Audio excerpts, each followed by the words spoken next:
Muchachos, ¿qué vamos a ver? ¿Qué vamos a ver el tema de hoy? ¿En qué nos quedamos, por cierto? A ver quién se acuerda. ¿Cuál fue el último tema que vimos? ¿Mm? ¿Alguien se acuerda, chicos? ¿El último tema visto? A ver, ¿quién se acuerda? ¿En qué nos quedamos, muchachos? Uy, creo que nadie. Bueno, que yo me acuerde, la semana pasada nos quedamos viendo eh, temas como realismo y vimos hasta posmodernismo, ¿verdad? Que yo sepa, hasta ahí llegamos. Hasta ahí llegamos. Pero hoy día vamos a ver eh, los temas, los primeros temas del siglo XX, ¿ya? Hay que hablar de un poco de posmodernismo, un poco de vanguardia y hay que hacerle bastante énfasis al tema de indigenismo, ¿ya? Todo eso vamos a ver el día de hoy. ¿Está bien, jóvenes? ¿Sí? ¿Todo bien? Ya, muy bien, todo bien. Entonces, muchachos, vamos a comenzar con la clase, ¿ya? Así es, vamos a comenzar con la clase. Eh, para eso, vamos a, vamos a compartir pantalla. Pero primero, muchachos, ¿en dónde están? A ver, no veo ni a Alison, ni a Kiara, ni a Urco, ni a Alexa, ni a Camila, ni a Elvis, ni a Sandra, ni a Sara, ni a Baltasar, ni a Bruno, ni a Santos, ni a Jean-Pierre. ¿En dónde están las cámaras prendidas, muchachos? No hay ni una cámara prendida. ¿Y saben qué? ¿Saben qué significa eso para un docente? Significa que están en la cama, que están durmiendo, que no están estudiando. Para un docente eso es. Ujú. Claro, así es. ¿Ya?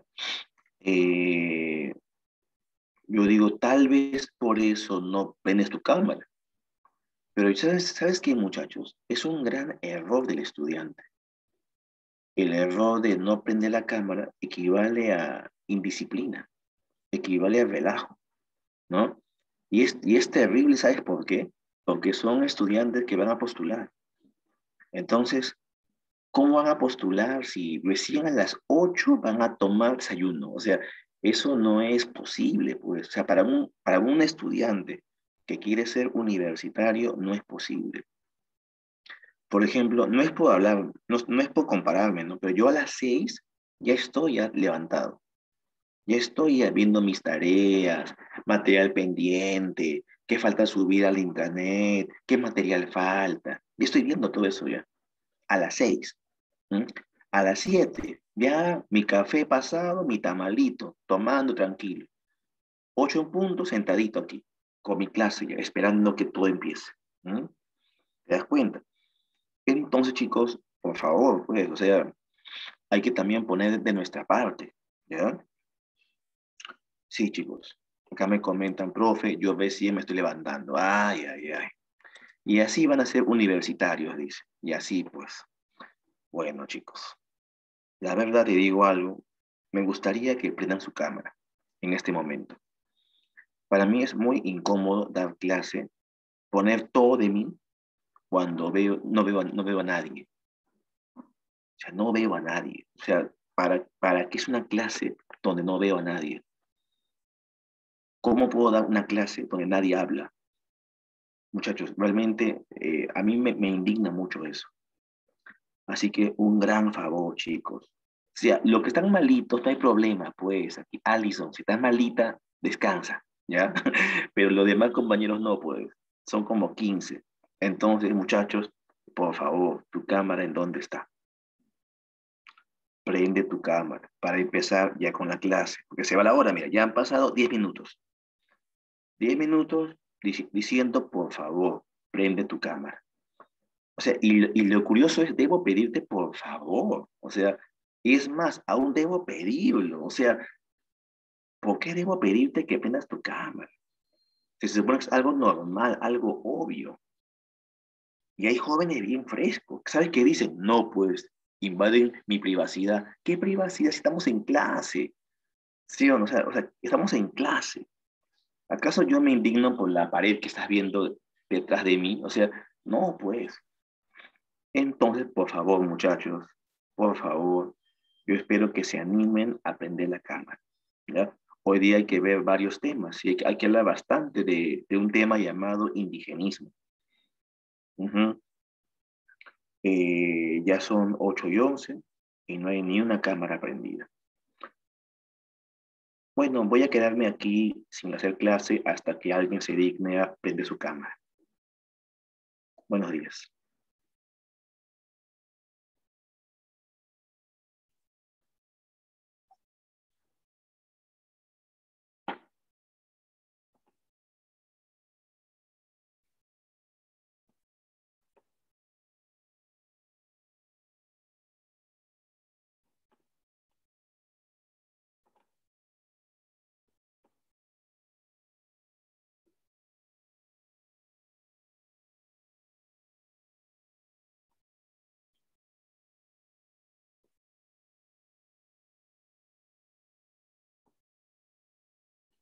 Hola, ¿qué tal, joven Palacios Torre? Qué amable, joven, por prender su cámara. Qué amable, realmente. Muy bien. Entonces ya tenemos un compañero que tiene cámara prendida. Tal vez no lo vemos tan bien, pero su cámara está que se prende. Así, sí, ahí te vemos, ahí te vemos. Muy bien. Entonces, muchachos, vamos a comenzar con la clase, ¿ya? Pero como te digo, me indigna mucho, me indigna, ¿ya? Que no tengan cámara prendida. Yo comprendo que algunos no tienen, otros están enfermos, pero que nadie prenda la cámara es un mal síntoma, ¿ya? Significa que estamos ocultos, no estamos presentes. Y la verdad, yo no sé cómo vas a postular así. O sea, no sé cómo. Ahora, te digo una cosa, yo no puedo quedarme callado ante esto. ¿Por qué? Porque soy docente. Y soy un docente de verdad. O sea, soy docente, soy profesor.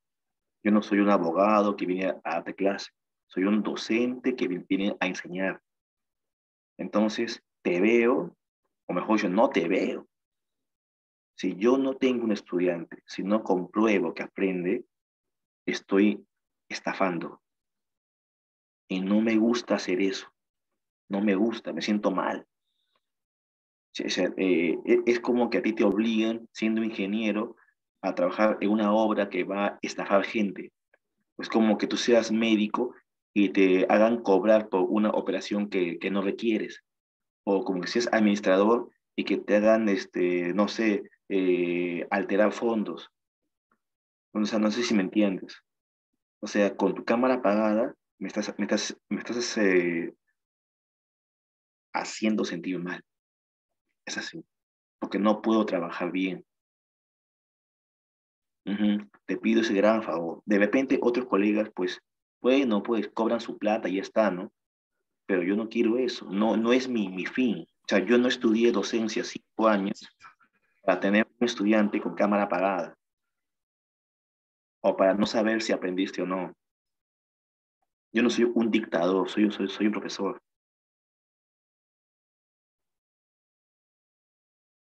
Así que, por favor, chicos, realmente, como te digo, ay, se va la hora.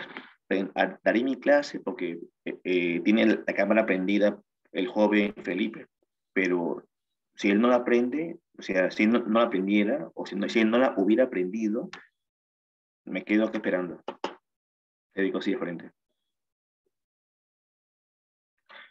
Y bueno, muchachos, ya que no aprenden la cámara, voy a tener que preguntar uno por uno. Y no voy a poder dar mi clase hasta que no respondan, ¿ya?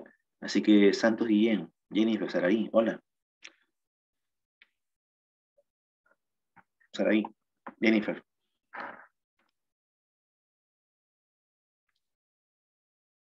¿cómo estás? Saraí, la semana pasada vimos el tema de posmodernismo. ¿De qué autor hablamos?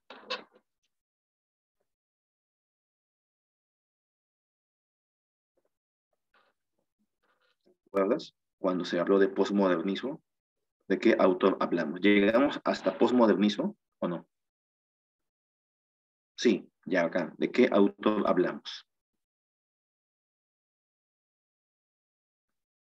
Mencioné algún autor en el tema de posmodernismo.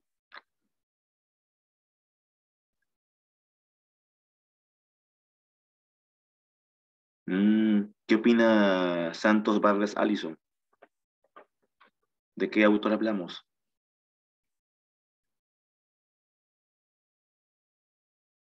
Santos Vargas Allison. No da señal de vida. Kiara Cóndor. ¿De qué autor hablamos en el tema de posmodernismo? Kiara.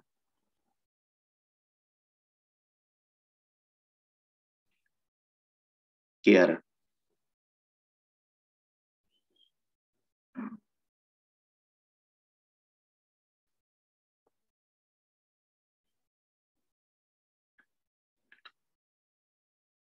Elvis. Coméntame, ¿qué autor vimos en el posmodernismo?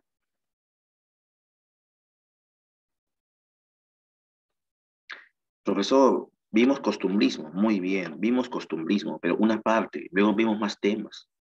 Iniciamos con costumbrismo. Muy bien, Elvis. Hablamos de Valdelomar, hablamos de Guren, ¿ya? Entonces, muchachos, la semana pasada, claro, hay un problema ahí, profesor, solamente me acuerdo de tal obra, pero no te deberías solo acordar de tal obra, deberías recordar todo aquello que se vio. Y algo más, también deberías recordarlo y estudiarlo. Y es más, dominarlo, porque van a postular.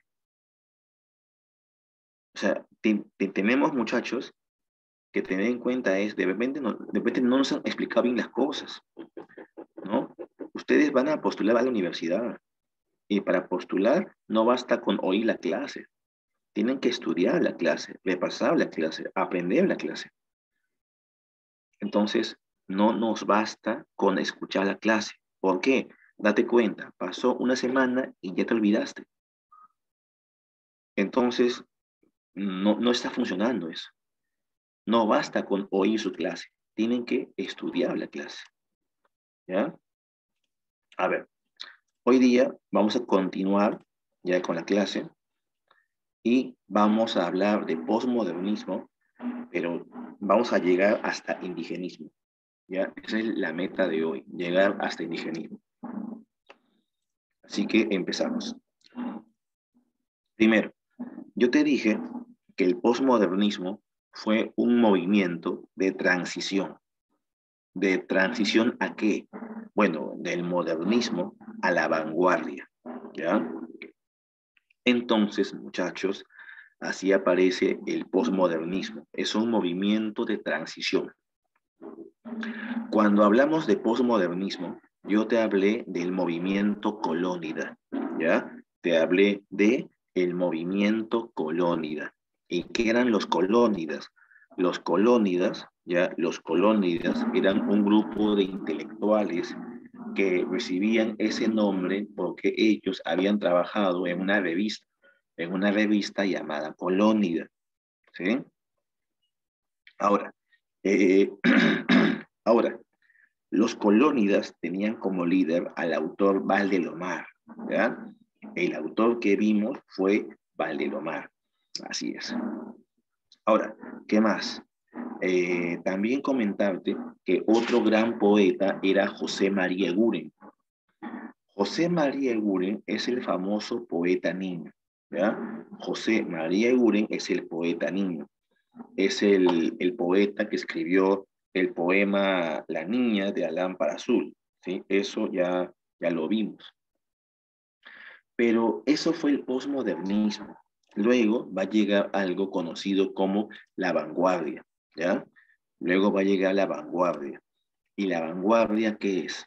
A ver, la vanguardia es un arte, la vanguardia, muchachos, la vanguardia es un arte, un conjunto de tendencias que aparecieron en Europa. ¿Cuándo? A principios del siglo XX, siendo su década más importante la década del 20. Entonces, entre 1910, 1920, 1930, apareció la vanguardia. ¿Ya? Apareció la vanguardia. Eh, en Europa, en Europa va a tener autores muy, muy importantes.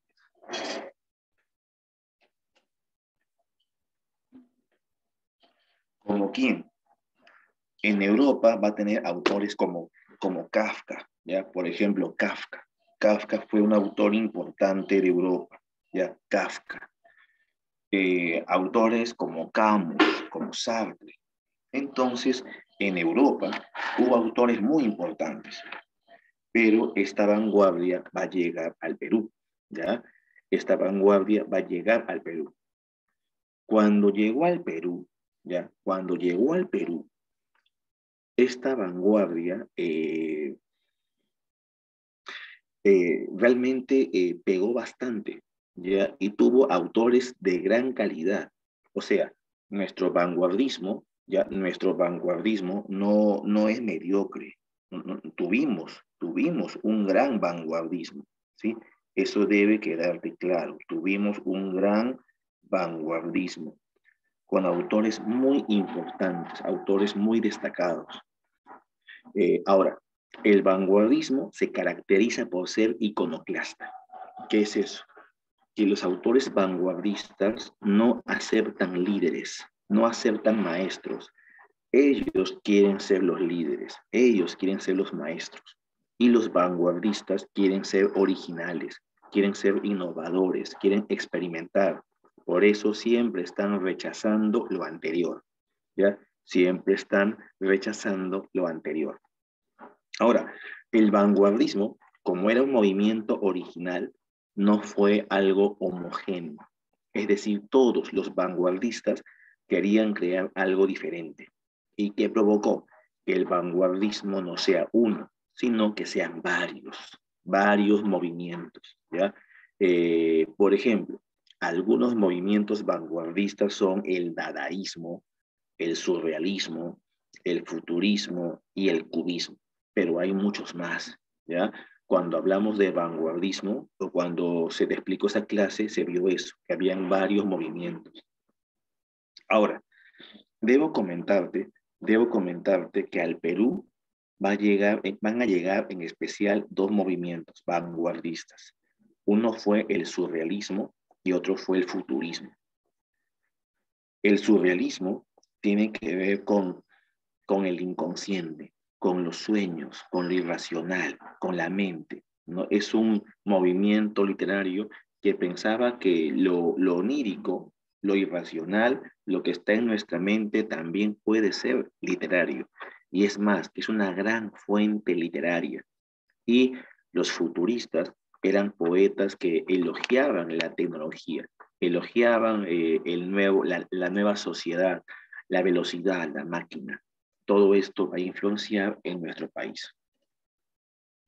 Ahora, recuerda que los vanguardistas se alejan del realismo decimonónico, es decir, se alejan de la realidad, ¿ya? Se alejan de la realidad. ¿Qué más? Se experimenta en todos los niveles, lenguaje, ortografía, sintaxis, intentan modernizar el lenguaje y dejan de lado la métrica, dejan de lado los preceptos, prefieren el uso del verso libre. Eso es empleo del verso libre.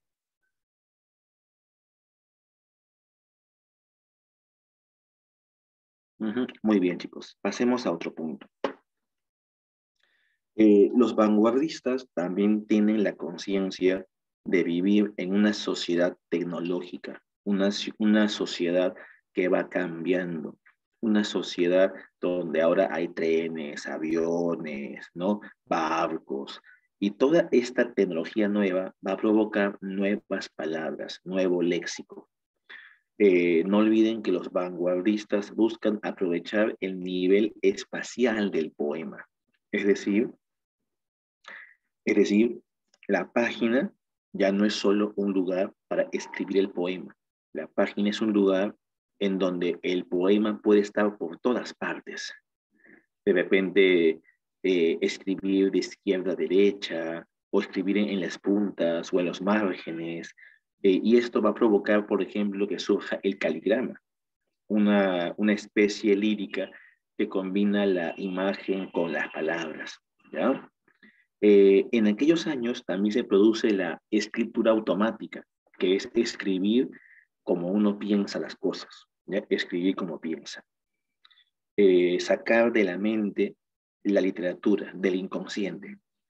Bueno, hay varias técnicas experimentales, ¿no? En aquel tiempo.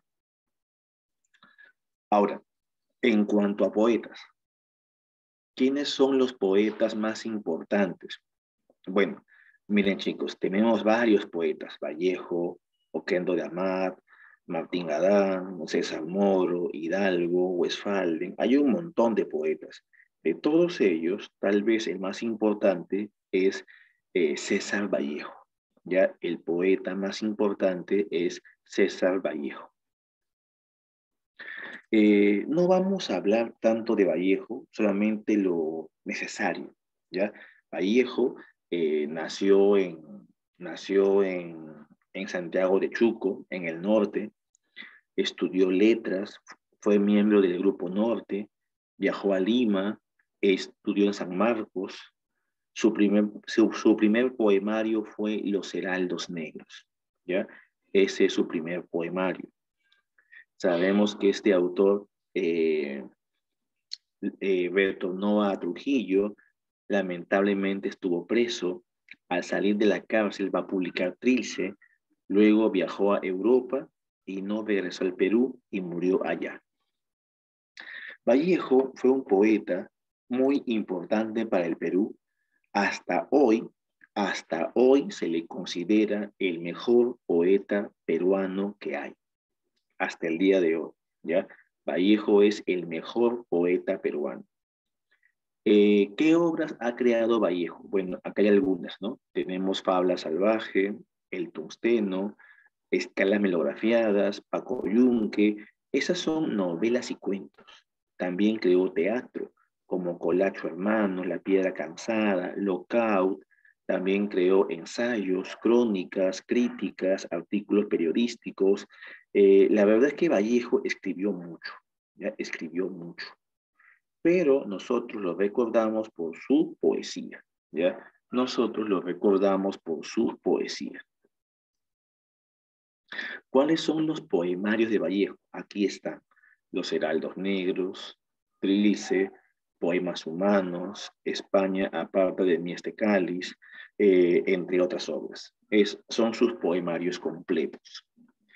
La poesía de Vallejo no ha sido siempre igual, no es la misma.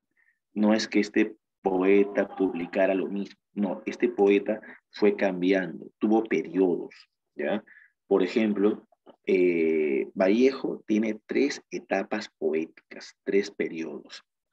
El primer periodo corresponde a su primera etapa de poeta, un poeta modernista, un poeta que elogiaba la métrica, el color, un poeta que buscaba entenderse.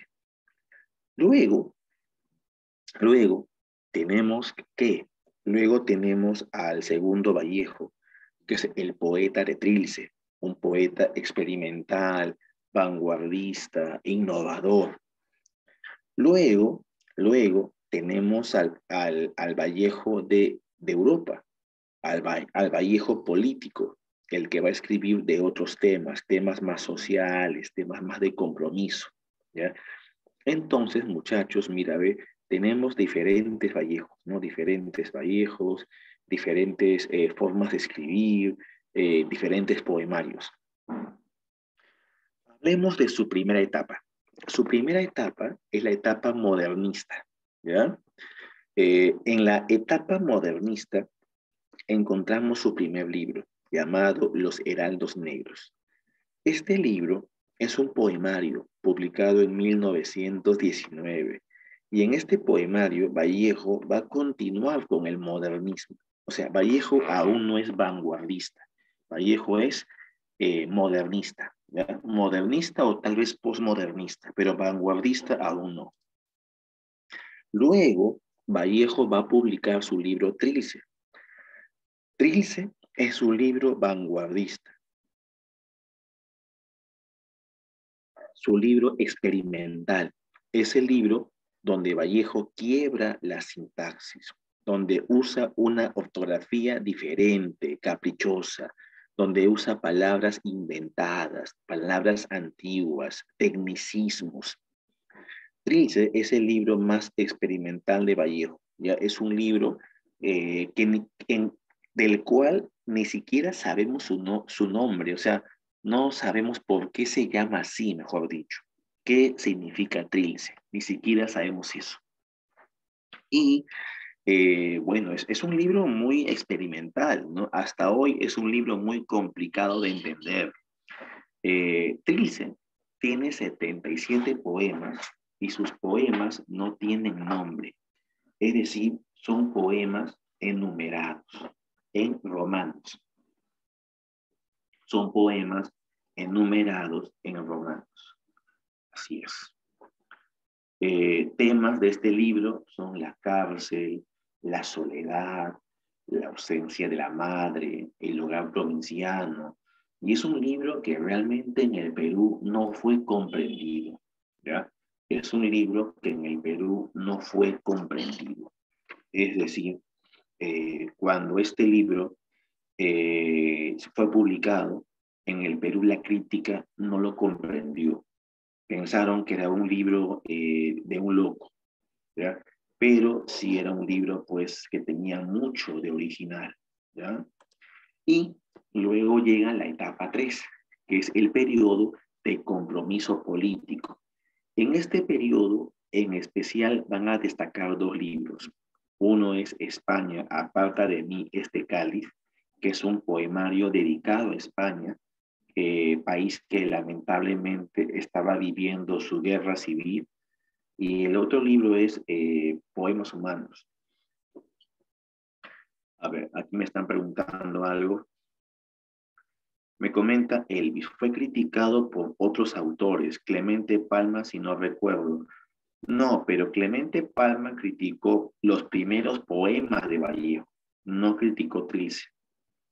Clemente Palma era un crítico que criticó los primeros poemas que Vallejo mandó a Lima antes que publicara Los Heraldos Negros. Y lo de Clemente Palma es algo más anecdótico, o sea, en aquel tiempo pues los críticos se creían mucho, ¿no? Sí, es otra cosa, tiene que ver con otra cosa. Ahora, Clemente Palma tiene razón, los primeros poemas de Vallejo son malísimos, como todo cuentista normal, como todo escritor, o sea, muy pocos autores han publicado un primer libro genial. Ya, la mayoría van evolucionando, van escribiendo poco a poco, encontrando su voz, su lenguaje, ¿ya? Entonces, muchachos, eso debe quedarte claro. Sí, Vallejo en un comienzo fue criticado por Clemente Palma. Sí, Clemente Palma lo atacó, pero bueno, es una crítica. Luego publicó Los Heraldos Negros, que fue un libro muy elogiado. Luego se publicó Trilce, y Trilce nadie lo defendió. Bueno, a excepción de Antenor Orrego, amigo de Vallejo, él sí defendió Trilce, pero los demás autores no, lo menospreciaron. Y luego Vallejo se fue a Europa y ahí escribió este libro, España, aparta de mí este cáliz. Este libro es un homenaje a la España republicana, a la República Española. Vallejo le canta a España porque España la estaba pasando muy mal, estaba viviendo su guerra civil y por eso España pues estaba en crisis y Vallejo se solidariza con el pueblo español, cantándole a su pueblo, ¿ya? Ahora, luego tenemos el libro Poemas Humanos. Este libro, como tú ya sabes, es un libro póstumo, publicado en 1939. Es un libro que se caracteriza por las oposiciones, ¿ya? Se caracteriza por las oposiciones. ¿Y qué es eso?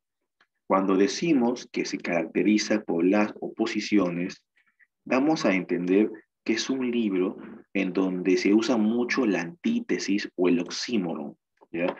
Es un libro donde se usa bastante la antítesis y el oxímoron. Uh-huh. Por ejemplo, Vallejo habla mucho de la salud mortal, ¿no? o el cariño doloroso, como que usa palabras contradictorias, Vallejo, ¿ya? Palabras contradictorias. ¿Qué más? Vallejo usa una conversación muy cotidiana. Realmente parece que Vallejo le está hablando a un amigo, a un pariente, ¿no? O sea, sus poemas son más entendibles y parece, como te digo, que Vallejo le habla a alguien muy cercano, ¿ya? Eso parece, que Vallejo le habla a alguien cercano, a alguien conocido. Ujú. Así es. Ahora, los temas de este libro, ¿cuáles son? Bueno, hay varios temas, como la pobreza, el hambre, el cuerpo como espacio de dolor, ¿no? Todo eso hay, ya todo eso hay. Así es. Ahora, otros temas son el compromiso político, ¿no? También se ve aquí.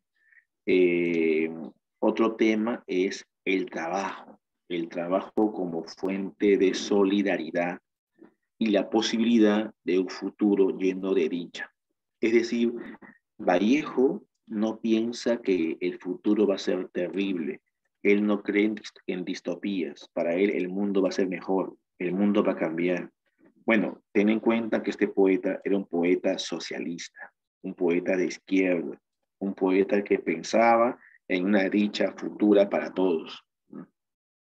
Ahora, para Vallejo, lo más importante del hombre es ser solidario, ¿sí? Eso es lo que más le importa a Vallejo, la solidaridad.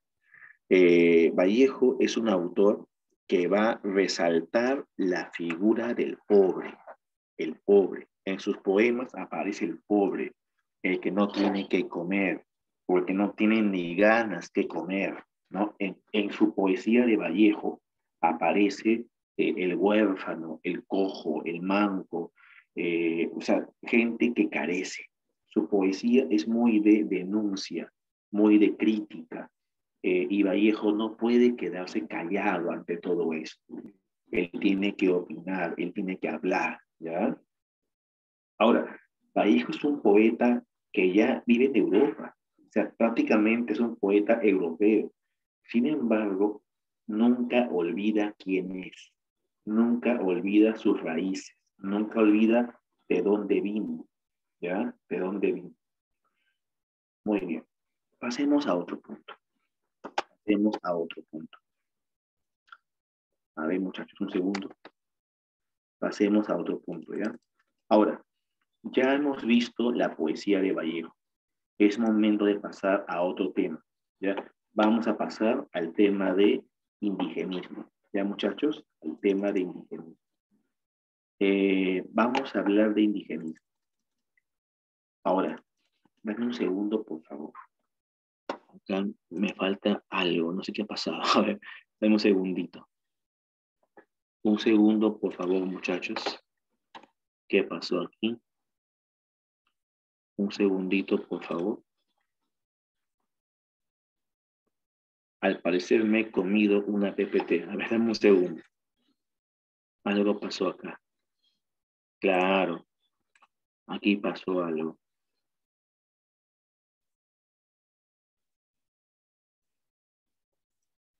Ujú. Ahora sí.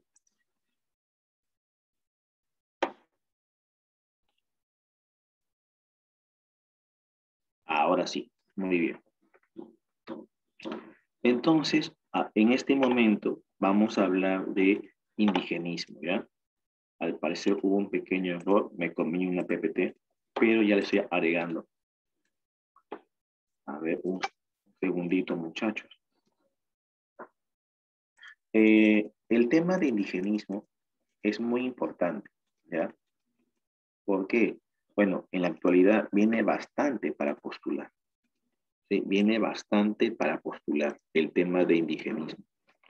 Por eso vamos a verlo mucho el día de hoy. Ya prácticamente la clase va a ser sobre indigenismo. Ujú. Así que compartimos pantalla y vamos a hablar de indigenismo. ¿Ya? Ahora, agradezco a los jóvenes que tienen cámara prendida. Por ejemplo, Felipe, gracias. Santos, gracias. Camila, gracias. Realmente gracias por estar ahí, chicos. Mira, Camila se encuentra en otro país. Se encuentra, me parece, que en Brooklyn. Creo que es Brooklyn.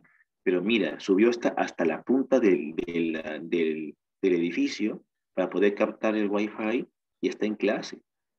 ¿Ya? Y mírenme, yo realmente destaco ese esfuerzo, ¿no? O sea, estará en otro país, estará en, qué sé yo, que jala wifi de un vecino, pero ahí está Camila, ¿no? Así que Camila, gracias por tener la cámara prendida, por estar, la verdad, qué lindo amanecer que tienes ahí detrás.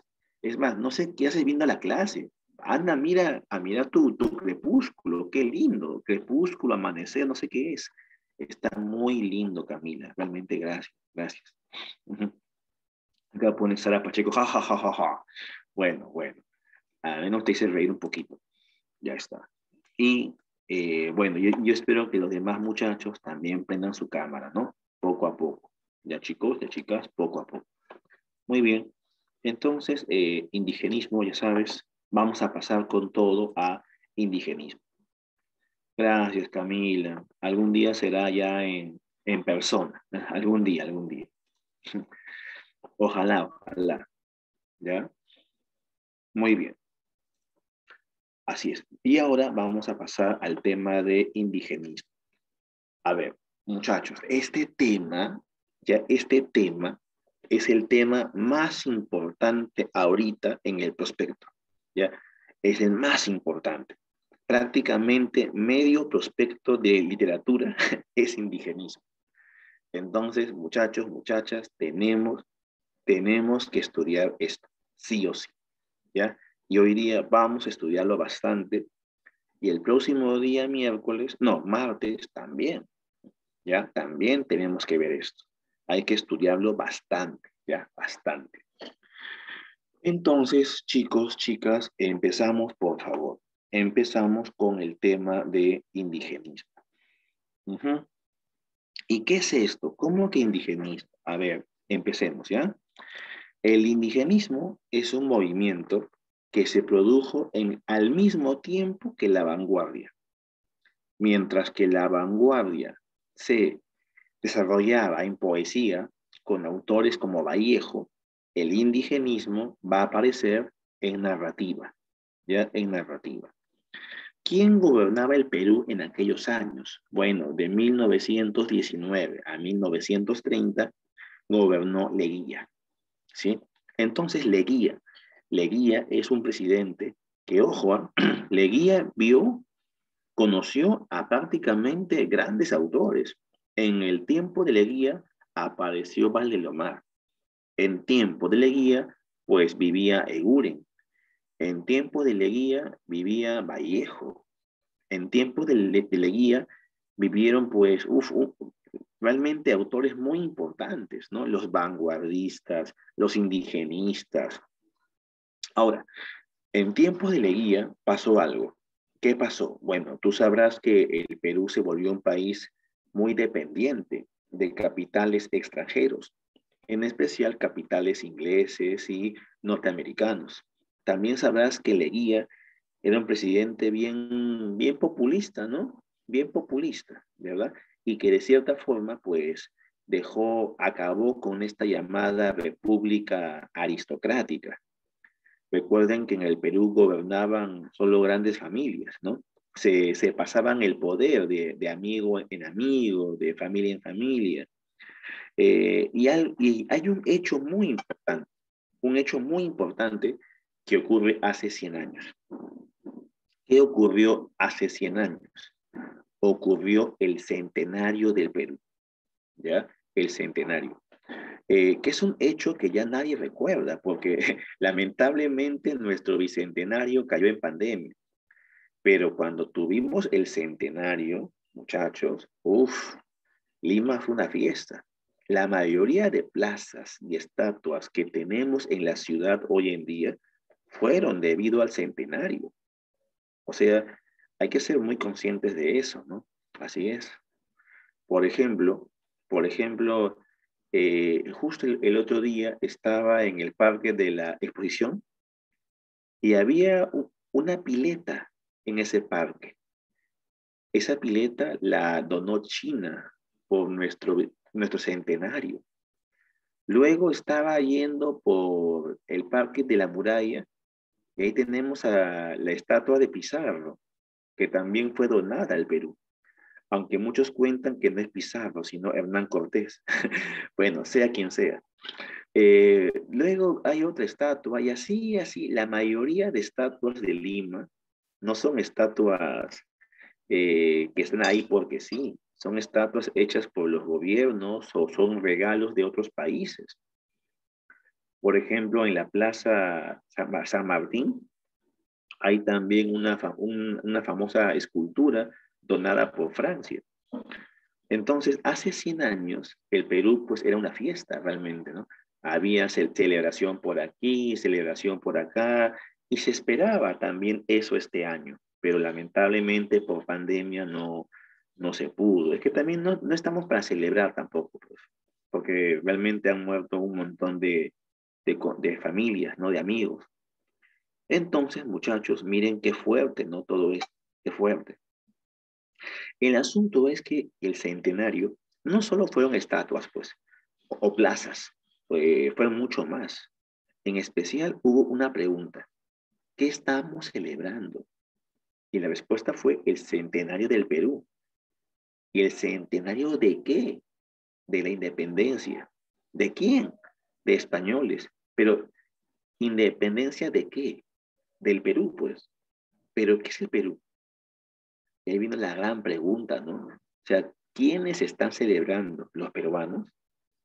¿Realmente están celebrando los peruanos o están celebrando unas cuantas familias aristocráticas que se han enriquecido con la independencia? Entonces vino la pregunta, ¿no? ¿Qué estamos celebrando? ¿Qué es el Perú? Y si tú le preguntabas a un presidente qué es el Perú, ¿qué va a decir? Soy yo, es Lima, mi familia. Pero no era cierto, pues. El Perú era más grande que Lima. Ay, entonces, perdón chicos, se me va el aire. Entonces, ¿qué pasó? Pasó que aparecen preguntas sobre nuestra identidad. ¿Quiénes somos los peruanos? ¿Ya? ¿Quiénes somos los peruanos? En aquel tiempo, Valdelomar dijo una frase muy curiosa. Valdelomar dijo: el Perú es Lima. Lima es el jirón de la Unión. Girón de la Unión es el Palais Concert y el Palais Concert soy yo, decía este autor llamado Valdelomar. Pero mira qué alucinante, él siendo provinciano, siendo de Ica, decía que el Perú es Lima, ¿no? Entonces, Valdelomar ya murió, él muere en el 19, en el 21 es el centenario. La gente se pregunta, ¿en serio el Perú es Lima? Salud, Camila. La pregunta es, ¿en serio el Perú es Lima? Ojo, los intelectuales plantean un momento. El Perú no es Lima. Y saben qué, muchachos, es algo muy importante. El Perú no es Lima, ¿ya? Porque el Perú es mucho más grande, ¿no? Y los que piensan que el Perú es Lima, normalmente son limeños. Y normalmente son limeños de clase alta, ¿ya? Que desprecian el resto del país, ¿no? Entonces, los intelectuales se preguntaban un momento, si el Perú no es Lima, entonces, ¿qué es el Perú? ¿Y qué pasaba? Que González Prada ya lo había dicho. ¿Y qué había dicho González Prada? Que el Perú no era Lima, no era la costa, era toda la sierra. Y es más, que nuestra identidad estaba en el mundo andino. Esta hipótesis va a ofender a los limeños, que miraban con desprecio el mundo andino. Ellos van a decir, qué asco, ¿cómo van a decir que nuestra identidad se encuentra allá? No, somos descendientes españoles, decían los limeños, ¿no? Entonces, he allí el gran problema, ¿no? Que de repente la clase aristocrática de aquel tiempo sí era descendiente de españoles, pero todo el resto del país era andino. Entonces, he allí la gran lucha, ¿no? Andinos contra criollos. ¿Qué es el Perú? El Perú tiene origen andino y eso no se puede negar, ¿no? Más bien nuestro sufrimiento como peruanos está en negar nuestra identidad. Cuando negamos nuestra identidad, nos negamos a nosotros mismos, ¿ya? Y eso nos lleva al sufrimiento y al racismo y a la discriminación. Entonces, muchachos, eso pasó en aquel tiempo. Preguntas sobre el Perú, preguntas sobre el hombre andino, ¿ya? Pasemos a otro punto. En aquellos años, los partidos políticos van a dar, ¿cómo decir? Mm, van a dar la hora, ¿ya? Aparecen dos partidos políticos muy importantes, ambos, eh, bueno, uno prácticamente muerto, el otro, pues, bueno, ¿qué partidos aparecen en aquel tiempo? Aparece el APRA. El APRA es un partido político que cuando apareció, pues tuvo un líder muy importante llamado Víctor Raúl Haya de la Torre, que fue un famoso líder político, ideólogo del país, un gran hombre, ¿no? Un gran hombre, así es. Bueno, luego va a llegar Alan García y toda esa mafia de corruptos que van a terminar por destruir el partido. Y el otro gran partido era el Partido Comunista del Perú, ¿ya? Liderado por el intelectual, ojo, por el intelectual, no por el terruco, no, por el intelectual José Carlos Mariátegui, ¿ya? José Carlos Mariátegui fue uno de nuestros más importantes ensayistas. De eso no hay duda. Y el que lo duda, lamentablemente, demuestra una gran falta de lectura, ¿ya? Mariátegui es uno de los grandes intelectuales peruanos. No me importa si es de izquierda, de derecha, no. Él fue un famoso intelectual, ¿ya? Que no fue a la universidad, fue autodidacta, aprendió solo, leyendo sus libros y en el año de 1928 publicó un famoso libro. ¿Qué libro es? 7 ensayos de interpretación de la realidad peruana, ¿ya? Este es su libro más conocido, publicado en 1928. Este libro tan famoso, lamentablemente casi nadie lo lee, ¿ya? Lamentablemente casi nadie lo lee, pero es un libro famoso, un libro importante, ¿ya? Un libro importante que deberíamos leer todos, ¿ya? Ahora, es un libro complejo, sí, difícil, sí. ¿Por qué? Porque Mariátegui leía muchos libros marxistas. Entonces tiene una ideología, un léxico marxista. Y si no sabemos qué es el marxismo, pues vamos a volar, no vamos a entender nada, ¿ya?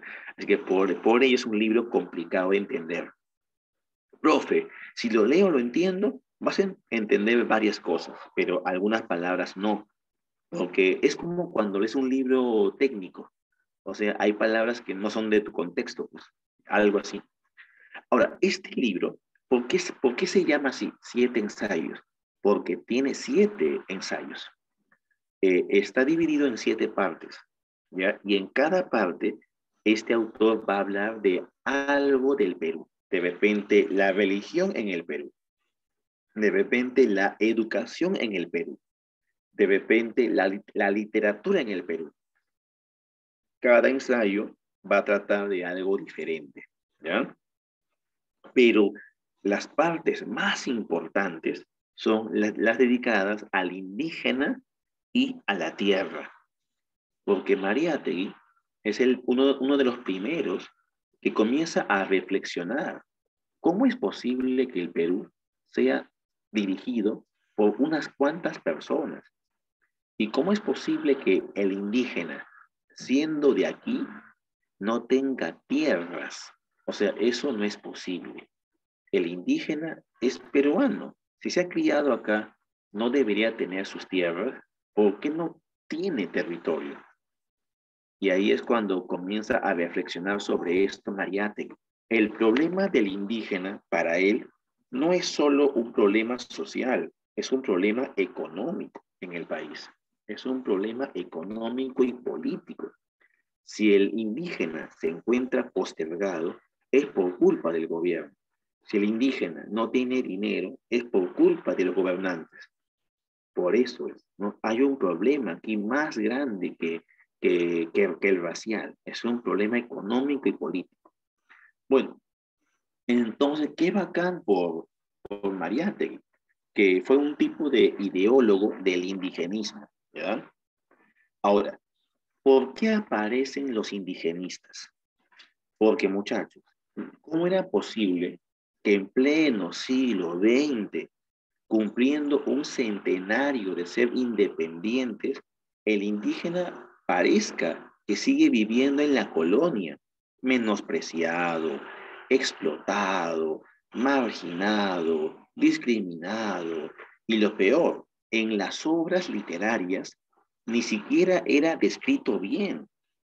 O sea, ahí viene el problema. En las obras literarias no lo describen con justicia, sino lo describen como, no sé, ¿no?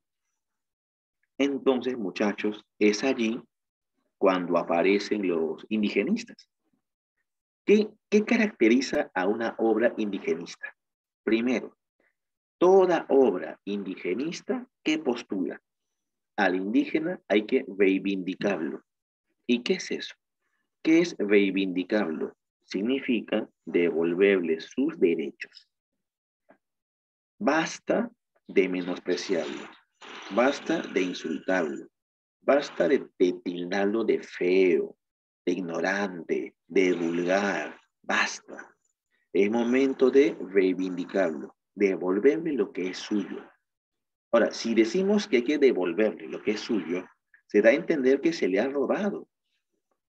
Se le ha robado su vida, se le ha robado un futuro, se le ha robado su bienestar. Hay que devolverle lo suyo, ¿ya? Eso es reivindicación del indígena. Muy bien, ¿qué más?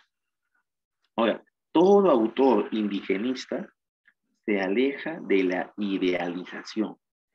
Es decir, ya no se idealiza al indígena, como en el romanticismo.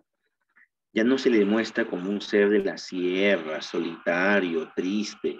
Es que antes los románticos mostraban así al indígena, como un ser de la sierra, sentimental. No, no, no, eso ya no ya. Se le reivindica al indígena y se rechaza toda imagen falsa. Se busca una imagen verdadera. ¿Cómo es realmente el indígena? ¿Cómo es? Y por último, tiene una mayor cercanía al mundo del habitante andino. Claro, todo autor indigenista tiene que conocer el mundo andino. ¿Cómo va a crear una obra de un hombre andino sin conocer el mundo andino? ¿Se entiende? Debe conocer el mundo andino. O sea, si yo voy a escribir del indígena, ¿qué es lo mínimo? Saber en dónde vive, sus costumbres, su lengua, su quechua, su cosmovisión, su pensamiento mítico. Y te digo esto porque había escritores, ¿ya?, que te hablaban del indígena sin conocerlo, sin nunca haber hablado con ellos. Entonces, muchachos, ahí tenemos, ¿no? Ahí tenemos cómo es el indigenismo, ¿ya? ¿Qué características tiene? Ahora, si te preguntan, ¿qué es exactamente el indigenismo? Pues tú dirás, es un movimiento literario que se inició en el Perú en 1920. ¿Y qué pasó en ese año? ¿Qué pasó en 1920? En 1920 se publicó una obra. ¿Qué obra es?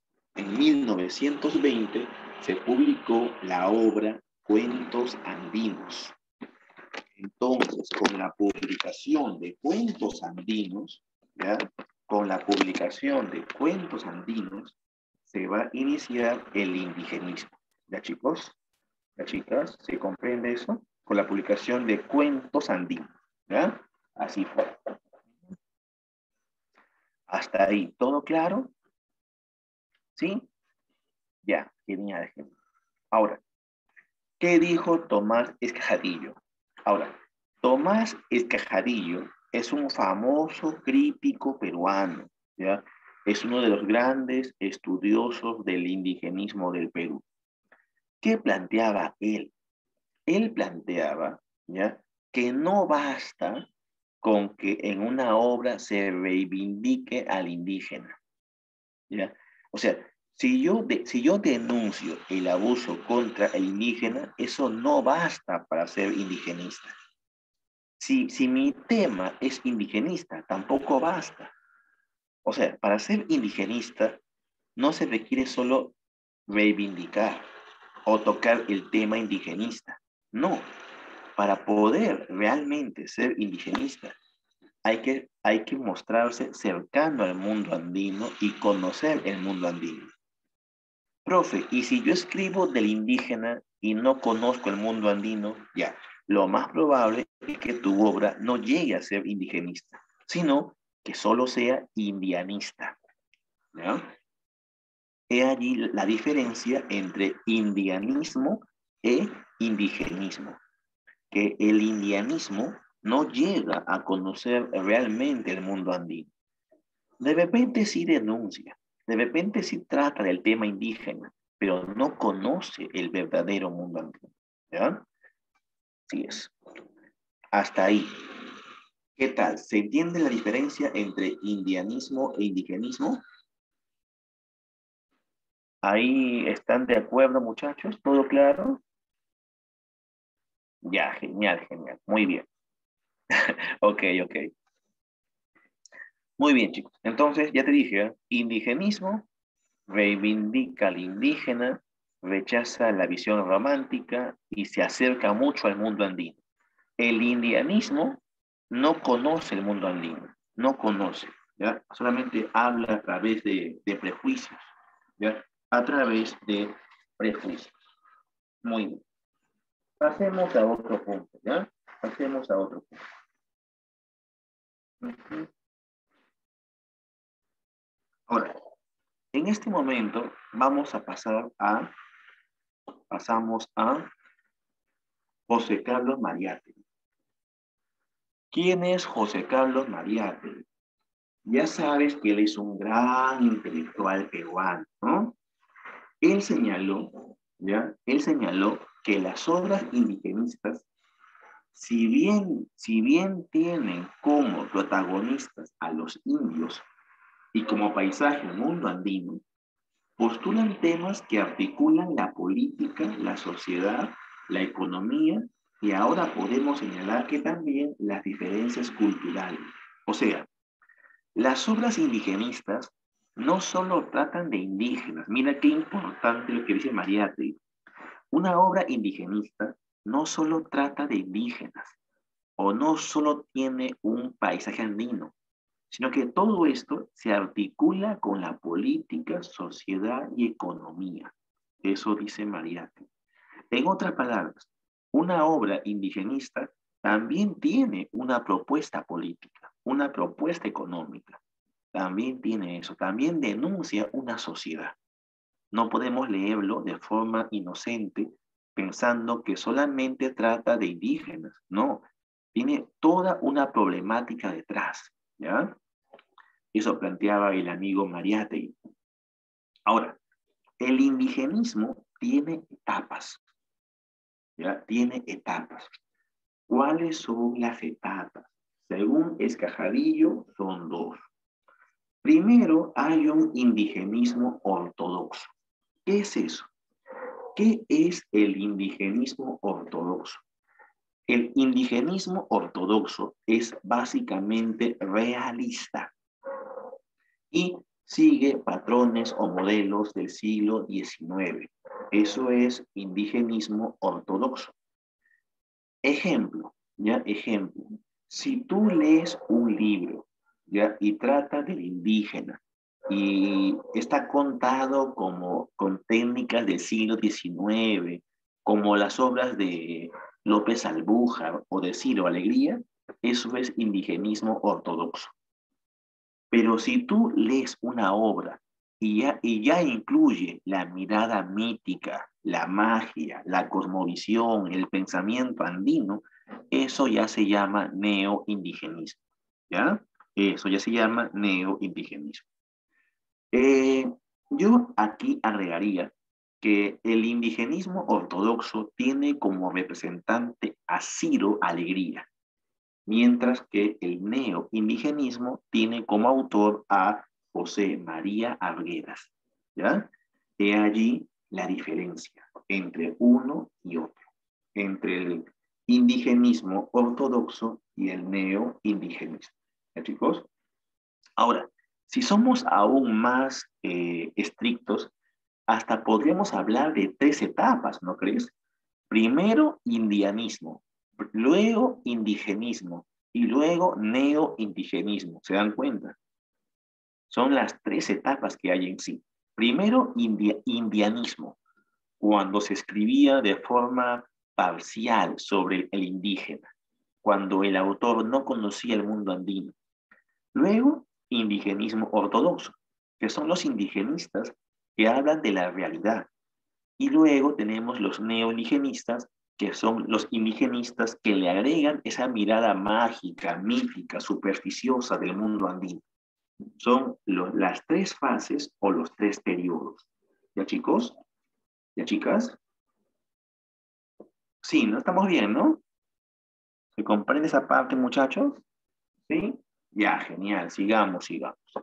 Por favor, a nadie me contesta, solamente me contesta Camila, Urco, y yo contento con Camila, por supuesto, ¿no? Pero ojalá los demás también intervengan, pues. Claro, es la clase del, claro, o sea, no es una clase de un alumno, por favor, muchachos. Aunque yo contento, ¿no? Pero como te digo, y tienen que intervenir más compañeros, pues.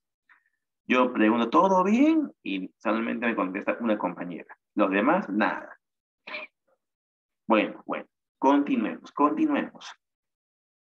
Pasemos a otro punto. Ahora, en este momento vamos a hablar de antecedentes, ¿ya? ¿Y qué es eso? ¿Cómo que antecedentes? Antecedentes es lo que pasó antes de Ciro Alegría, antes de Arguedas, incluso antes de Enrique López Albújar, ¿ya? ¿Qué pasó antes?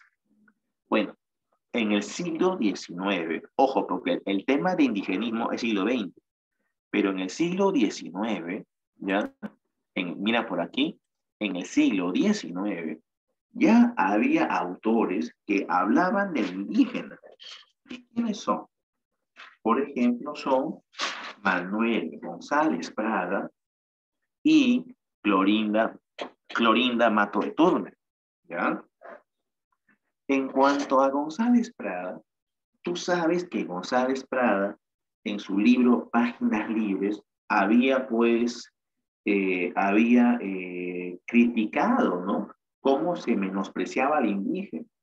González Prada abogaba por la reivindicación del hombre andino.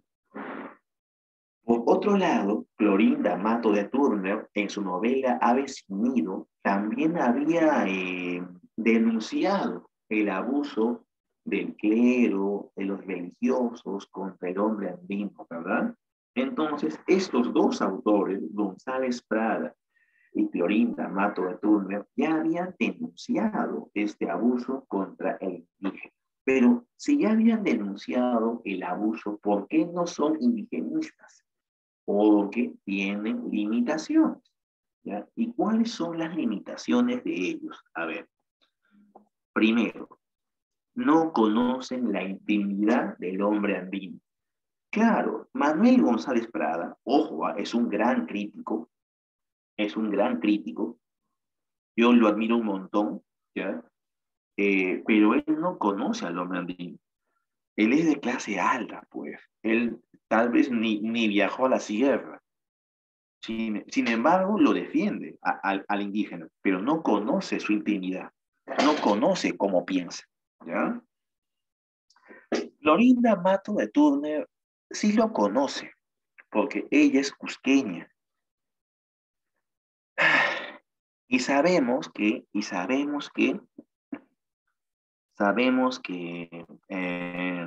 ella incluso sabía quechua, ¿ya? Pero ella tiene una limitación. ¿Cuál es? Esta. Mira, su limitación es esta, su visión paternalista. ¿Qué es visión paternalista? A ver, chicas, chicos, ¿alguna vez te han chivoleado?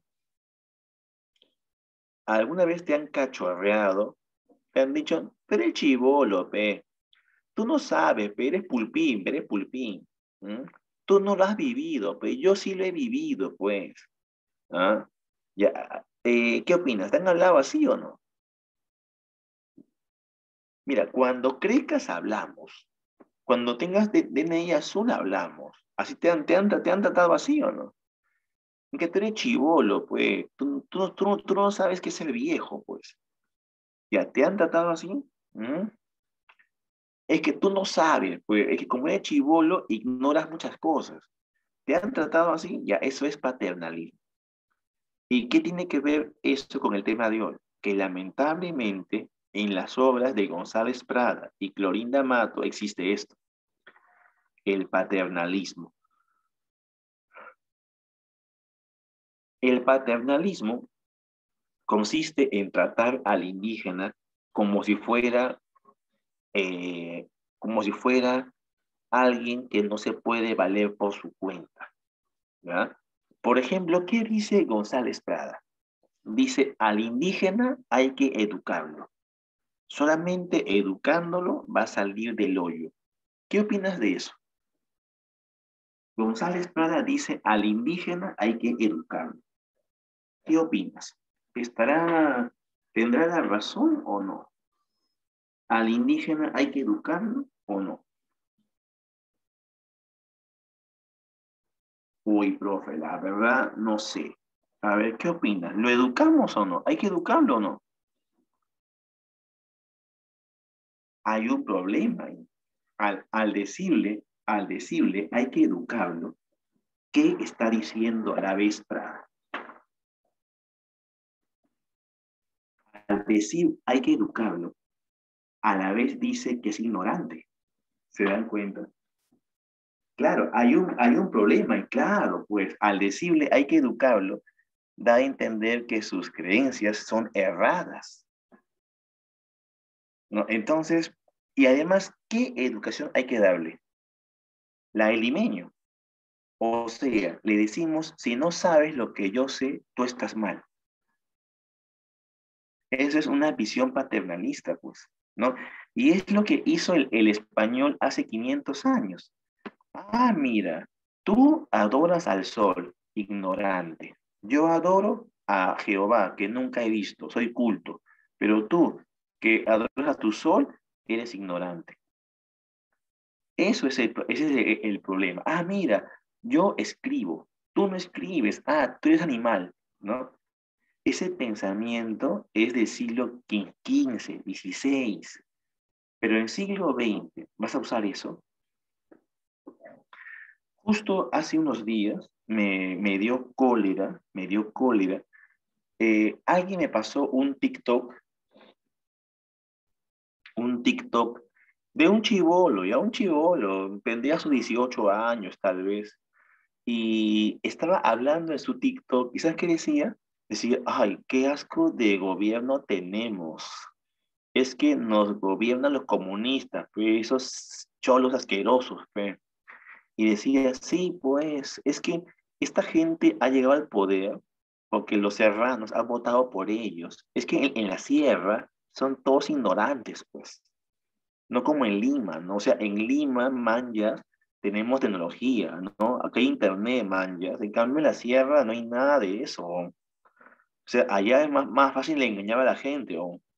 Sí, pues por eso es que allá han votado por ese cholo de Castillo, pues. Pero si fuera por Lima, o sea, ese no entra acá. Es más, Lima debería independizarse. Ya. Oiga, me pareció algo alucinante. O sea, ese chiquillo debe estudiar en un colegio de clase alta de Lima. Debe pagar, sus viejos deben pagar al mes unos 5.000, 10.000 soles mensuales, ¿no? Y la pregunta es, ¿tanto pagan estos padres de familia para tener hijos tan estúpidos? O sea, realmente es grave. Es grave cómo la educación peruana de 10.000, 20.000 soles forma ciudadanos estúpidos, ¿no? Ese pensamiento yo lo puedo entender en el siglo XVI, pero no en el siglo XXI. O sea, es realmente loco y lamentable, ya que haya gente así hablando. ¿Qué tiene que ver la sierra con el Internet? Como si el Internet no llegara a la sierra. O sea, me parece algo alucinante.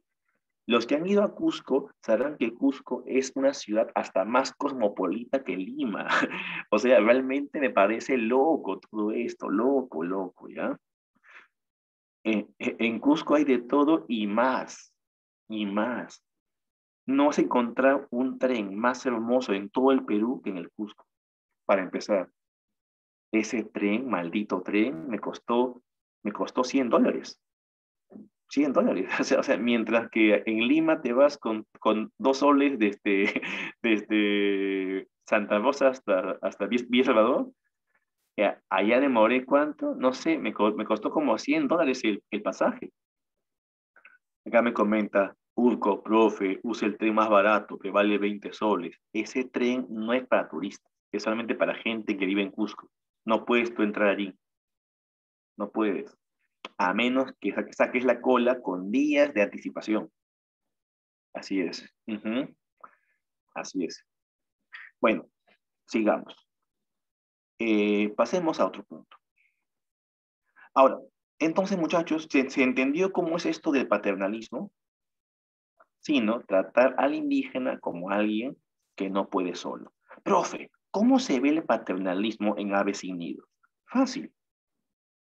¿De qué trata Aves sin nido? De indígenas menospreciados, ¿sí o no? Del abuso contra el pueblo indígena, ¿sí o no?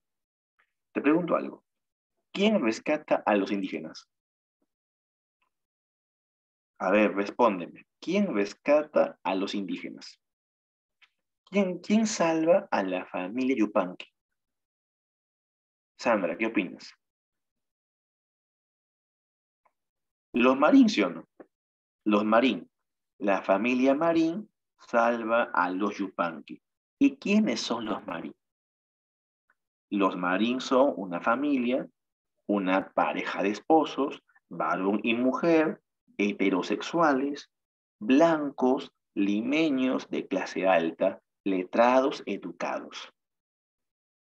En otras palabras, ¿quién va a salvar al indígena? Solamente los limeños. ¿Se dan cuenta, no? Entonces, eso es paternalismo, ¿no? Tratar al indígena como alguien que no se puede defender solo, ¿ya? Eso es paternalismo. ¿Ya, muchachos? ¿Hasta ahí se entiende todo esto? ¿Estamos bien? Coméntame. ¿Sí o no? Ahora, son 9:20, ¿ya? Seguimos, ya, seguimos. Muy bien. En el caso de Mariátegui, ¿ya? En el caso de Mariátegui también va a tener ciertas limitaciones. ¿Cuáles? La limitación de Mariátegui es que él no conoce quechua. Grave, ¿no? O sea, bueno, es que tampoco puedes pedirle a él que hable quechua, pues, porque si bien es cierto, él era de provincia, no era un autor dedicado al mundo andino. O sea, no era su única especialidad. Pero sí es cierto, Mariátegui no sabía quechua. Y algo más, Mariátegui está limitado también por su contexto. ¿Cómo que por su contexto? Es que en tiempos de Mariátegui no había grandes recopilaciones del mundo andino.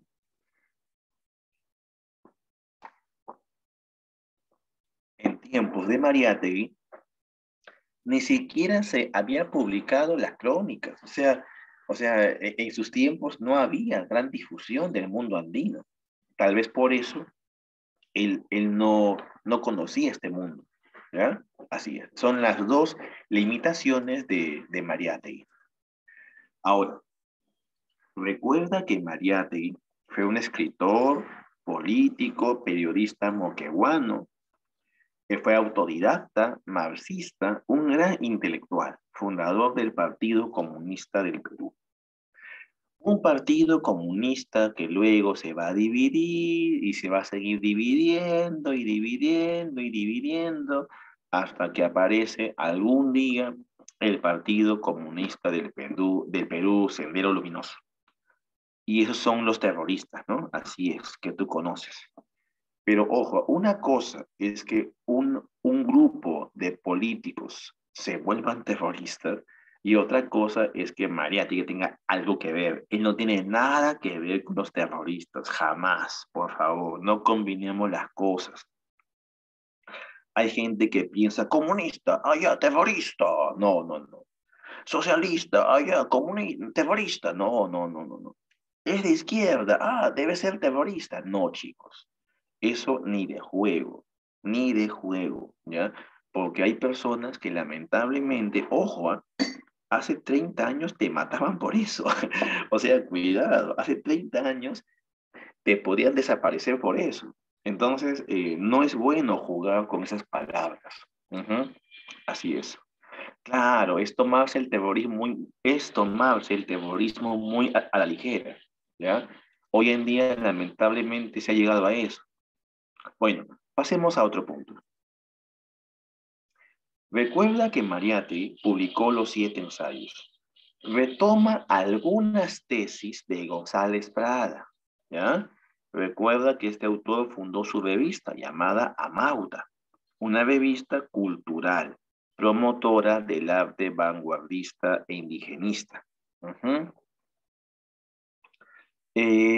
Ahora, Mariátegui publicó los 7 ensayos y un ensayo está dedicado a la literatura.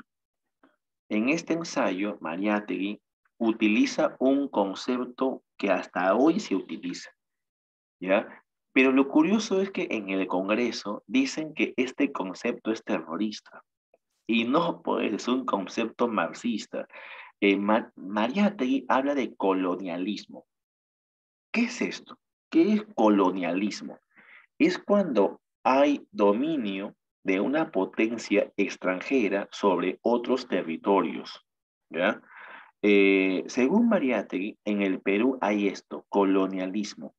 Hay potencias extranjeras que nos dominan, a pesar de no estar acá. ¿Qué plantea él? Para encontrar nuestra identidad, para desarrollar nuestra identidad, hay que terminar con este colonialismo. Por ejemplo, esas personas que piensan que España nos hizo bien, que nos civilizó, esa gente es colonialista. La gente que nos dice, cállate hoy resentido, olvídate eso, ya. Esa gente que te dice, hoy olvídate que que el español mató acá millones, olvídate, resentido, ya, eso es colonialismo. La gente que dice, yo me siento más española que peruana, eso es colonialismo. Esa gente que fue a marchar a proteger la estatua de Cristóbal Colón, ellos son colonialistas, ¿sí? ¿Qué dice Mariátegui? Ese pensamiento, lamentablemente, no nos deja avanzar, ¿no? Nos tiene como atascados allí, creyendo que lo extranjero es superior. Ujú. Entonces, justo frente a este colonialismo es que aparece el indigenismo como un movimiento de cambio, ¿ya? El indigenismo extirpa el colonialismo. Así es un instrumento político el indigenismo, que ya estaba presente en todo campo. O sea, el indígena ya era debate a nivel social, a nivel político, a nivel económico, y ¿por qué no iba a hacerlo a nivel literario? Por eso finalmente aparece el indígena como tema literario, ¿ya? Ahora, Eh, el desarrollo de las ciencias sociales va a permitir conocer mejor el mundo andino. Ujú. La clase media va a impulsar toda esta revaloración del hombre andino. Se reivindica al sujeto andino como instrumento para enfrentar modelos culturales provenientes de la oligarquía criolla. Es que la oligarquía criolla intentaba imponernos sus patrones culturales, pero la clase media no usa el tema del indigenismo para enfrentarse a esa oligarquía criolla. ¿Ya? Ahora, el indigenismo, ¿qué propuso? Propuso una imagen verdadera del hombre andino, vinculado a lo histórico, lo antropológico, lo jurídico, lo lingüístico. Ujú. ¿Y quiénes son los grandes representantes del Perú? Son tres: Enrique López Albuja, Ciro Alegría y José María Arguedas. Hoy día solo vamos a hablar de este autor, de Enrique López Albuja. Y si hay tiempo, también de Ciro Alegría, ¿ya? Albujar nació en Chiclayo. Fue un polémico escritor y juez que continuó con las ideas de González Prada. Debido a sus ideales, estuvo en prisión hasta 3 veces. Se enfrentó a los gamonales, a los hacendados, y fue un juez que fue suspendido. Cuando suspendieron a este juez, este autor se dedicó a la escritura y, y publicó su obra Cuentos Andinos, ¿ya? Que es su libro más importante, ¿sí? Cuentos Andinos. Ahora, ¿qué más? ¿Qué más? Este autor es el iniciador del indigenismo, es el iniciador del indigenismo, ¿ya? Con su obra Cuentos Andinos inició el indigenismo, ¿ya, muchachos? Así es. Eh, Tenemos que hablar de esta obra llamada Cuentos Andinos. Ujú.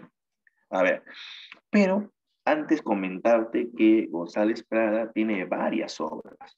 Por ejemplo, por ejemplo, es autor de Cuentos Andinos, de la novela Matalaché, de la novela Nuevos Cuentos Andinos y otros libros más, ¿ya? Un segundo, muchachos, por favor. Un segundito.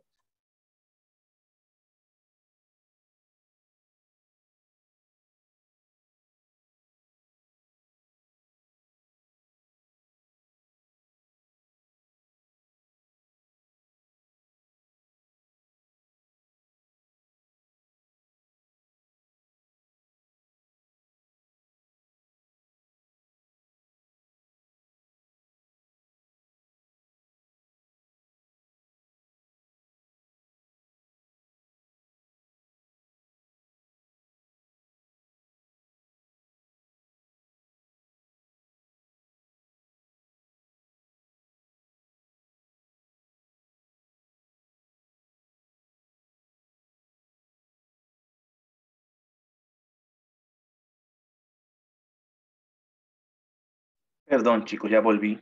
Muy bien, ahora sí. Entonces, te estaba hablando de este autor. Mira, no ha publicado tantas obras, ¿ah? Albuja no publicó tantas obras, pero tiene una virtud, que es el iniciador del indigenismo, porque fue el primer autor que hizo algo diferente. ¿Y qué hizo de diferente? Este autor demuestra al verdadero indígena.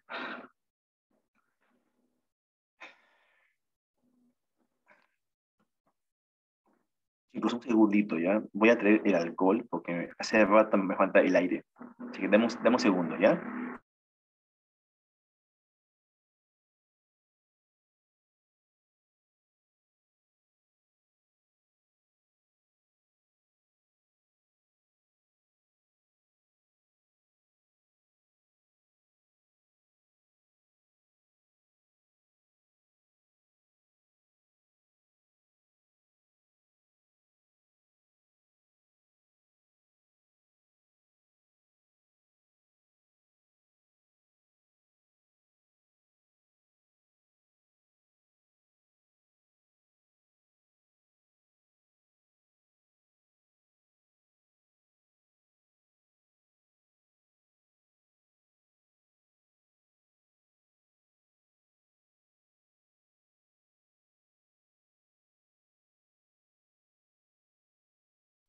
Bien, chicos, ya volví, no he muerto. Calma, calma.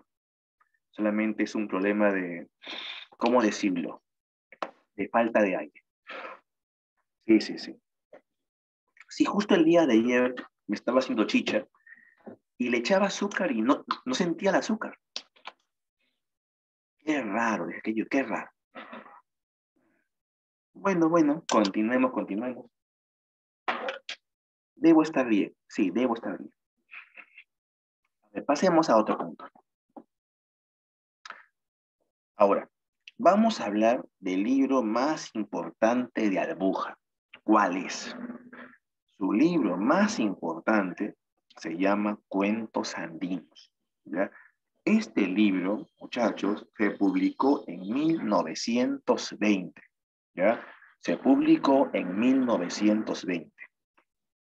Y es un libro que contiene 10 relatos, entre lo que sobresalen los tres Jirkas, el campeón de la muerte y el cuento Ushanan Hampi. ¿Ya? ¿Por qué, por qué este cuento, por qué este libro de cuentos es tan importante?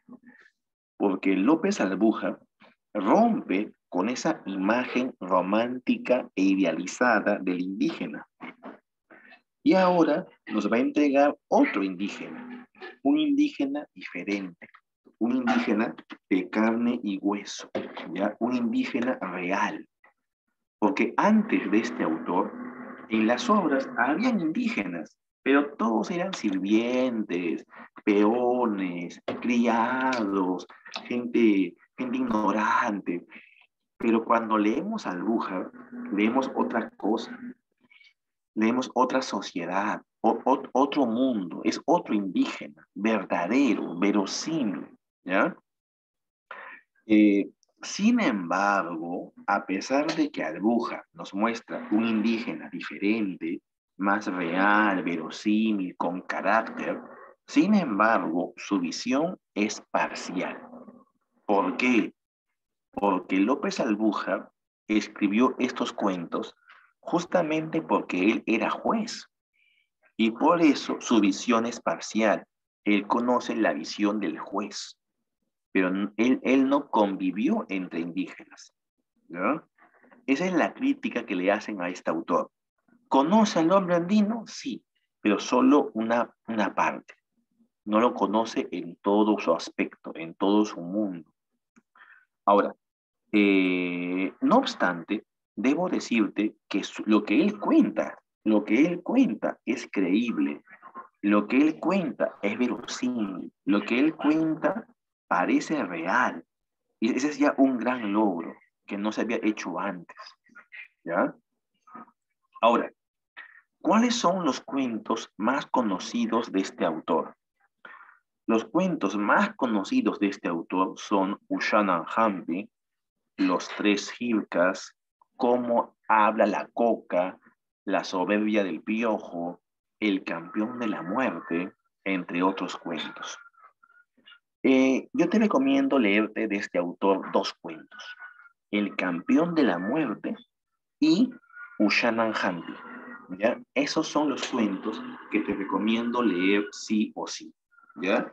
El campeón de la muerte y Ushanan Hambi. Justo esta imagen que está aquí trata de el campeón de la muerte. ¿Y de qué trata este cuento? El campeón de la muerte trata de un anciano, ya, de un anciano que tiene una hija. ¿Y qué le pasa al anciano? Que un delincuente, un mostrenco, le va a pedir la mano de su hija. ¿Y qué hace este señor? A ver, ¿qué harías tú, pues? Si un delincuente va a pedir la mano de tu hija, ¿se la das? Sí, sí, señor delincuente, llévatela, ¿ya? Ambos roben juntos. No, pues, obviamente que no. Entonces, ¿qué pasó aquí? Pues que el hombre le dice que no te puedes llevar a mi hija. Y entonces este delincuente se la lleva, ¿ya? La rapta a la pobre señorita, la rapta y luego de eso, ya, luego de eso, luego de que la rapta, pues se la lleva, ¿no? Se la lleva, y el pobre anciano, pues, no sabe, ¿no? Sabe, no sabe eh, qué hacer, ¿no? Se han llevado a su hija, pues, ¿no? Se la han llevado, y los días pasan y no sabe de su hija nada. Y el hombre ya sospecha, ¿no? Que a su hija le han hecho algo, de repente le han ultrajado. ¿Qué le pasará a su pobre hija? No sabe, ¿no? Y el delincuente regresa, regresa buscando a este anciano.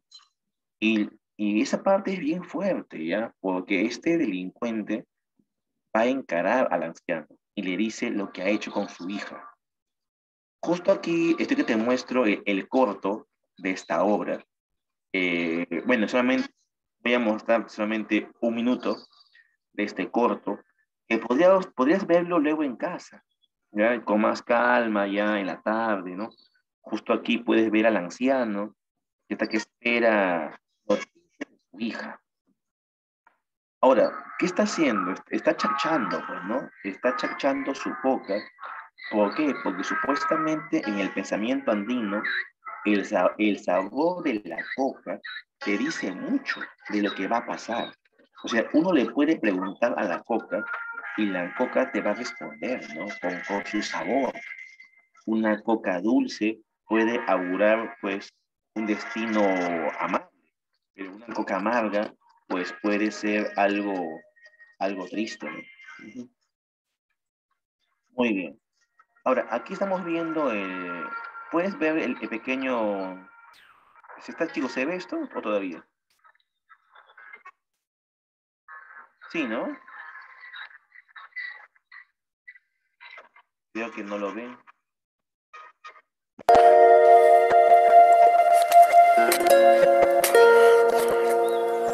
Ah, pues se ve demasiado. A ver, ¿qué piensas tú, Camila? ¿Se ve? Camila.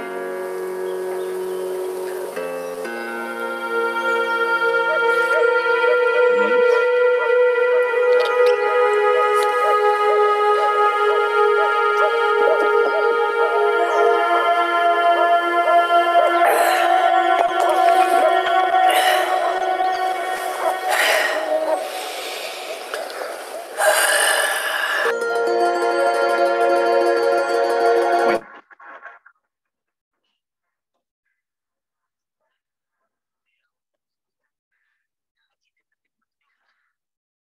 bueno, pasemos a otro punto. Te estaba mostrando el pequeño corto, pero como nadie dice nada, mejor pasemos a otro punto. Entonces, chicos, a dónde iba es que te recomiendo mucho leerte este cuento, El campeón de la muerte, y en especial Ushanan Hampi, que es un cuento ya muy importante, que trata sobre la justicia popular, ¿ya? Ahora, para terminar con la clase, voy a hablarte de el indigenismo en general, ¿ya? Y quiero que me recuerdes algo. Quiero que me recuerdes que el indigenismo es un movimiento en el cual se va a hacer muchas preguntas sobre la identidad del hombre peruano. ¿Quiénes somos? ¿Ya? Como ya te dije, antecedentes son González Prada, Clorinda Mato, Mariátegui, hasta que aparecen los tres grandes indigenistas, que son en el norte, Ciro Alegría, en el centro, Manuel Escorza, y en el sur, José María Arguedas. Ellos son los grandes indigenistas. Ciro Alegría es el autor indigenista más importante del norte, que estudió en Trujillo, fue aprista, estuvo preso y desterrado en Chile. Ganó varios concursos literarios con sus tres novelas, que son La serpiente de oro, Los perros hambrientos y El mundo es ancho y ajeno. También publicó cuentos, por ejemplo, Duelo de Caballeros, que se publicó en 1962. ¿Ya? En ese año se publicó. Ahora, la novela más importante de este autor es El mundo es ancho y ajeno. El mundo es ancho y ajeno. Es una novela, ya muchachos, señoritas, es una novela que trata de una comunidad llamada Rumi. Esta comunidad Rumi está integrada por campesinos que viven de forma muy apacible, muy calmada. Ahora, esta comunidad eh, tiene un alcalde llamado Rosendo Maki, que sabe guiarlos muy bien, ¿ya? En esta comunidad los campesinos tienen todo, en lo que no es mucho, pero tampoco les falta, y viven de forma pacífica y tranquila. Lamentablemente, al costado de esta comunidad queda la hacienda de Humay, cuyo dueño es Álvaro Amenábar. Este hacendado quiere apropiarse de los comuneros y de sus tierras, y por eso los denuncia judicialmente, ¿no? En el juicio, los comuneros van a perder sus tierras y se tendrán que marchar, pero el hacendado los va a seguir hostigando y persiguiendo. Por ejemplo, el hacendado manda matar al alcalde, al famoso Rosendo Maki, y el pueblo va a escapar a unas tierras muy lejanas. En esas tierras lejanas asumirá un nuevo alcalde llamado Benito Castro. No obstante, el hacendado sigue hostigándolos, intentando expulsarlos de allí, quitándoles siempre todo. La obra va a acabar cuando los comuneros se rebelan, ¿ya? Se rebelan contra la hacienda y finalmente todos mueren, porque el hacendado contrató policías para matar a estos comuneros. Este libro es uno de los más importantes de Alegría porque te muestra la lucha por la tierra, cómo los campesinos luchan por conservar su tierra. En esta novela se elogia la comunidad como un espacio de fraternidad, un espacio solidario, ¿ya? Eh, se denuncia cómo la justicia siempre se encuentra al servicio de los poderosos. También se elogia la sabiduría popular. Se denuncia la corrupción de los funcionarios, ¿ya? Se denuncia la corrupción de los funcionarios. Comentario. En esta obra se muestran dos sociedades, la comunidad campesina y la hacienda. En la comunidad, los campesinos viven de forma solidaria, en paz, mientras que en la hacienda son víctimas del abuso de un hacendado, ¿ya? Ahora, también comentarte que esta novela ha venido en admisión bastante en la última prueba. Si tú revisas la última prueba, te ha venido bastantes preguntas de esta obra. Por ejemplo, si te preguntan quién es el Fiero Vázquez es un bandolero que apoya a la comunidad de Rumi, solidario con los comuneros. Nasha Suro es una curandera, que es un tipo de bruja del pueblo. Bisma Ruiz es un abogado inescrupuloso, al servicio del gamonal Amenábar. Simboliza cómo los jueces o abogados se venden al mejor postor. ¿Ya? Eso simboliza. Ahora, hay diferentes personajes, ¿ya? Esto ya lo veremos otro día. Ahora, chicos, en este momento, antes que acabe la hora, vamos a pasar a ¿qué? Pasaremos a el intranet. Recuerda que, a ver, un momento, hay un material que ustedes deben tener, unas preguntas, ¿sí? Estas preguntas, por favor, muchachos, tienen que resolverlas conmigo y si no lo acabamos, ya queda para la casa, pues. A ver, por ejemplo, vamos a pasar a guardar este material. Semana 8, ¿no?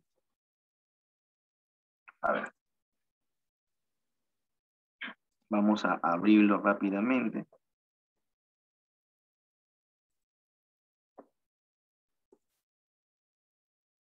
Pregunta 1.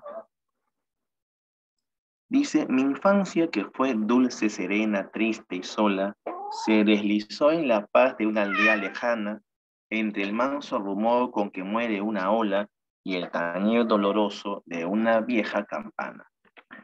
Luego de leer la estrofa correspondiente al poema Tristitia de Badelomar, marque los enunciados correctos sobre el posmodernismo. A ver, uso de imágenes idealizadas, propia de la estética romántica. Esto es falso. No, Badelomar no usa eso. Él es posmodernista, no romántico. Ya nos expresa con un lenguaje tierno y evocador. Esto es cierto. ¿Ya? La vida cotidiana es abordada con un léxico experimental, falso. Badelomar no usa léxico experimental, ¿ya? Eso es falso. Se busca superar el exotismo, claro. No se quiere ser exótico. Se rechaza lo exótico. La clave es 2-4. Clave es la A. 2-4. 2.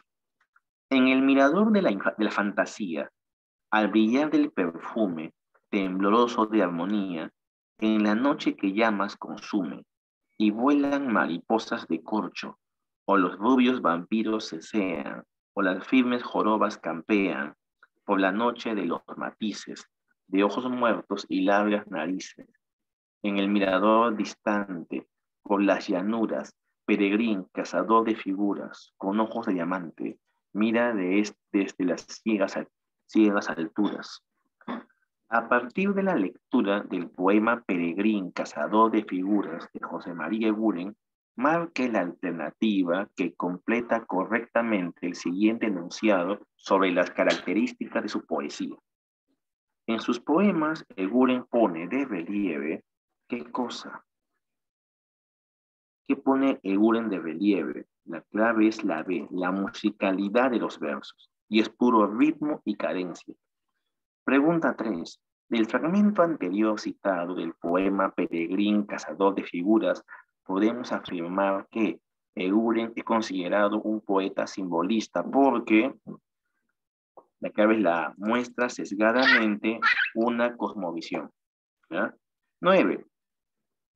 2 días estuvo el gallo sometido a clase de cuidado. Una gran tristeza reinaba en la casa. Aquel segundo día, después del colegio, cuando fuimos yo y mi hermana a verlo, lo encontramos tan decaído. De pronto el gallo se incorporó. Caía la tarde y por la ventana del cuarto donde estaba entró la luz sangrienta del crepúsculo. Acercóse a la ventana, miró la luz, agitó débilmente las alas y estuvo largo rato en la contemplación del cielo. Luego abrió nerviosamente las alas de oro, enseñoreóse y cantó. Retrocedió unos pasos, inclinó el tornasolado cuello sobre el pecho, tembló, desplomóse, estiró sus débiles patitas escamosas y mirándonos amoroso, expiró apaciblemente. Así pasó por el mundo aquel héroe ignorado, aquel amigo tan querido de nuestra niñez, el caballero Carmelo, flor y nata de paladines de todo el verde y fecundo valle del Caucato. Así marcamos verdadero o falso. Expresión nostálgica e íntima, yo creo que sí. La vida del migrante no tiene nada que ver. Escenas familiares, yo creo que sí. Se ambienta en un contexto aldeano, puede ser. Sería verdadero, falso, verdadero, verdadero. La clave es la C. Bien, muchachos, pero ahí nos quedamos. ¿Ya?